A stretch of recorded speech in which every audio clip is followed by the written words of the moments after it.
Ama naming mapagmahal, huwag nawang maparang sa amin ang bungang walang maliw na pinagsaluhan namin paghahain.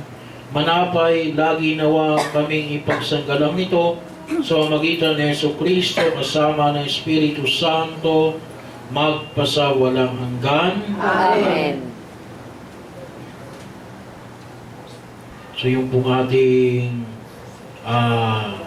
street masses, ginawa po natin ng Wednesday at Fridays, itong panahon ng Kwaresma. So yung dati ko kasi Tuesdays and Fridays. So ginawa natin pong Wednesday instead of Tuesday para po hindi maalis yung ating healing, no? Yung paghingi natin ng panalangin at pagpapahid ng langis sa mga may karamdaman, no? Kasi maliwanag ang sinabi ni Jesus, no? Na ngayong panahon na ito, no? Ng pag-aayuno, panahon ng pag-aayuno para sa kapakanan ng ibang tao, no? At ninanais natin na yung pagtulong natin sa kapwa, no? Ay magbibigay ng pagkahilom, no? Sa mga sugat ng ating katawan.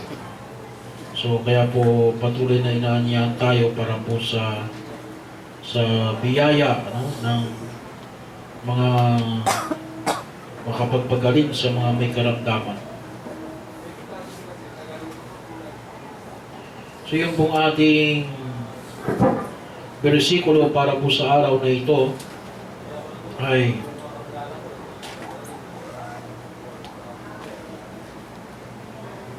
mula po sa aklat ni Propeta Isaias.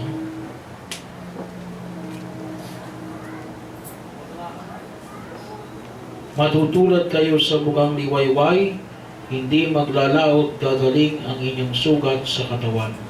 Matutulad kayo sa bukang liwayway, Hindi maglalaot gagaling ang iyong sugat sa katawan. matutulad kayo sa bukang liwayway, Hindi maglalaot gagaling ang iyong sugat sa katawan.